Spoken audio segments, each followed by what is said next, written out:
मेरे प्यारे स्टूडेंट्स, आज के इस वीडियो में हम लेखपाल मेंस 2022 में आया हुआ एक डेटा इंटरप्रिटेशन सेट डिस्कस करेंगे और 5 क्वेश्चंस का। ठीक है, so this is a bar graph base set. तो बार ग्राफ पे बेस सेट है। पहले सारे के सारे क्वेश्चंस को पॉज करके खुद से सॉल्व करो। पहला क्वेश्चन, क्वेश्चन नंबर 2, 3, 4 एंड 5। ठीक है, तो पढ़ते हैं, रीड करते हैं इन्फॉर्मेशन को। बार ग्राफ जो है हमारा, ये हमें डेटा दे रहा है 1991 से 1999 तक का एक कंपनी की कमाई मिलियन रुपए में, यानी कि 10 लाख रुपए के हिसाब से हमें कमाई दिखा रहा है 8 सालों के लिए। डेटा 1991, 92, 92, 93 से लेकर 98, 99 तक अलग अलग सालों का डेटा गिवन है हमें। ठीक है, पहला क्वेश्चन है हमारा कि उन वर्षों की संख्या का अनुपात बताओ जिनमें कंपनी की आय औसत से कम है और जिनकी आय औसत से अधिक है। ठीक है, कम होगा यहाँ पे कि कम और अधिक का अनुपात क्या होगा, यानी कि पहले हमें एवरेज फाइंड आउट करना पड़ेगा कि कितने ऐसे साल है जहाँ पे कि एवरेज से ज़्यादा है, कितने ऐसे साल है जहाँ पे कि एवरेज से कम है। तो उसके लिए हमें एवरेज फाइंड आउट करना पड़ेगा। ठीक है, अगला सवाल, earnings of company in 1997-98 was how many times that in 1994-95। यहाँ पे तो डायरेक्ट क्वेश्चन है, ये तो स्ट्रेट अवे हो जाएगा। तीसरा सवाल, 1996-97 कंपनी की आई समीक्षाधीन अवधि में औसत आय, यानी कि फिर से हमें औसत पता लगाना है, फिर ही ये क्वेश्चन सॉल्व होगा। क्वेश्चन नंबर 4, 97, 98, 93, 94 सीधे सीधे कंपेयर करके हो जाएगा, तो डायरेक्ट क्वेश्चन है। और पांचवा सवाल, 94, 95, 95, 96, ये भी सीधा सीधा सवाल है, तो ये डायरेक्टली हो जाएंगे। तो पहले हम औसत एक बार पता लगा लेते हैं कि दो क्वेश्चन ऐसे हैं जहाँ पे कि औसत की हमें जरूरत पड़ेगी। अब औसत करके तुम ग्राफ देख के एक आइडिया लगा सकते हो, एस्टिमेट लगा सकते हो, क्योंकि वैल्यूज हमारी क्या है। देखो मिनिमम वैल्यू क्या क्या आ रहा है, सबसे कम वैल्यू आया है हमारा 2520, सबसे कम है 2520 और सबसे ज़्यादा है 5040। औसत इन दोनों के बीच में ही है। ठीक है, औसत तो इन दोनों के बीच में ही है। और दूसरी बात है कि सारी की सारी वैल्यूज इस आसपास ही आ रही हैं। अब अगर हम 3000 सोचें औसत, तो 3000 से नीचे हमारी दो ही वैल्यूज है, बाकी सारी वैल्यूज उससे ऊपर हैं। और जो ऊपर है उनमें भी कई सारी, कोई 4300 है, कोई 5000 है, यानी कि हमारा जो औसत होगा वो कहीं ना कहीं 3300, 3400, 3500 के आसपास होगा, यानी 3300 लेके 3500 के बीच में समवेयर हमारा औसत होना चाहिए।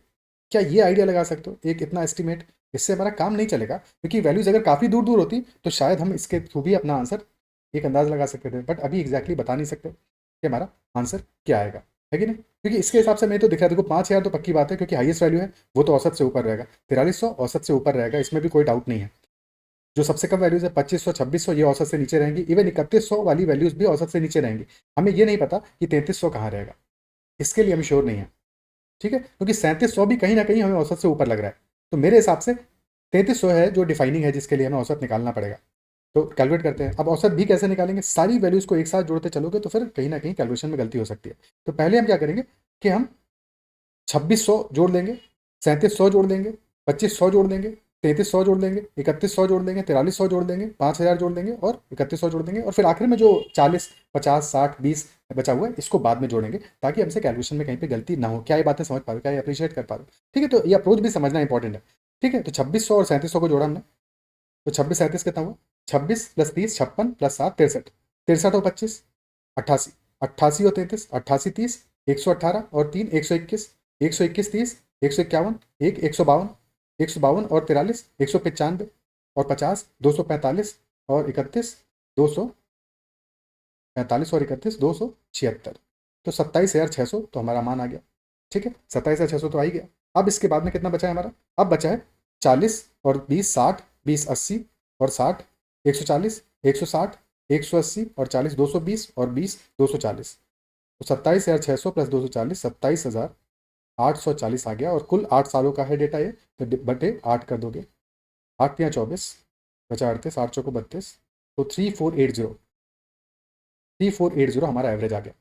अब कौन कौन सी वैल्यूज है जो कि उससे ज़्यादा है, एवरेज से ज़्यादा आ रही है हमारी? 3480 से ज़्यादा वैल्यूज हमारे पास 3720, 4320 और 5040, यानी कि 3 values are more than average, और 5 वैल्यूज कम होंगी, क्योंकि एवरेज के बराबर तो कुछ भी नहीं है। 5:3। ठीक है, बिलो एवरेज, अच्छा बिलो, हाँ ठीक है, 5:3 ही आंसर आएगा, क्योंकि ऑर्डर भी इंपॉर्टेंट है। पहले क्या पूछा है, पहले पूछा है जो कम आया है, कम आया है 5 मान, और ज़्यादा आया है 3, तो 5:3 हमारा आंसर होगा। वरना फिर अगर उसका उल्टा होता तो 3:5 आंसर होता, तो हमारा ऑप्शन डी आंसर होता, नॉट दी। क्या ये बात समझ पा रहे हो? ठीक है, पहला क्वेश्चन हो गया। दूसरा सवाल, earning of company in 1997-98 was how many times that in 1994-95। 97 98 में 94 95 का कितना गुना था हमारा अर्निंग? 97 98 का है 5040, और 94 95 में आ रहा है 3360। अनुपात निकाल लो इनका। तो 5040 बटे 3360, जीरो से जीरो चला गया। ठीक है, और कितना सिंप्लीफाई हो पाएगा ये नंबर्स हमारे 24 से दोनों डिवाइड हो रहे हैं, तो 24 से कम 24, 24 चौको 96, 14 आ गया, 24 दूनी 48, तो 21 आ गया।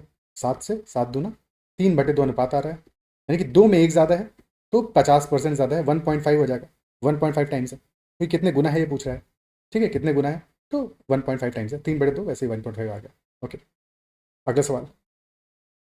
1996-97 में कंपनी की आय समीक्षाधीन अवधि यानी कि कुल पूरे 8 सालों में औसत आय का लगभग कितना प्रतिशत थी। तो औसत आय हम निकाल चुके हैं, 3480 आया था। और फिर ये सवाल पूछ रहा है कि 1996-97 में कितना प्रतिशत होगा। तो 96-97 में 4320,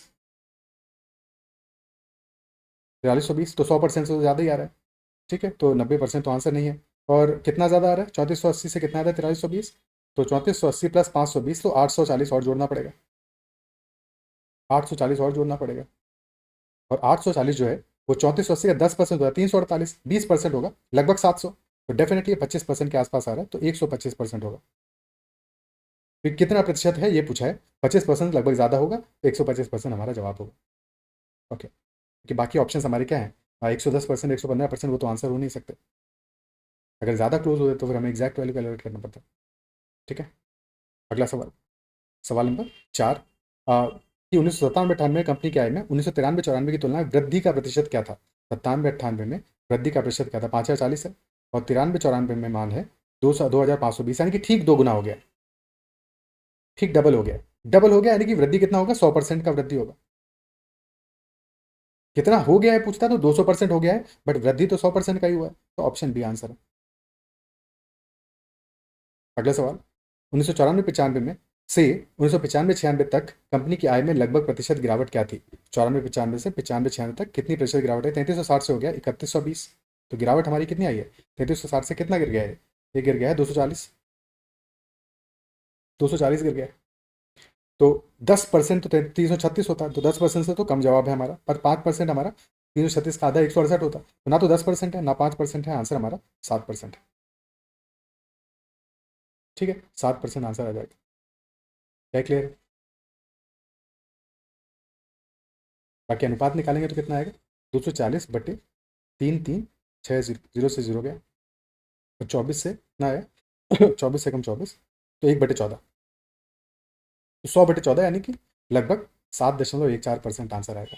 अगर एग्जैक्ट वैल्यू पूछता तो 7.14%, ठीक है, 1/14 होता है 7.14%, और 1/7 ये होगा 14.28%।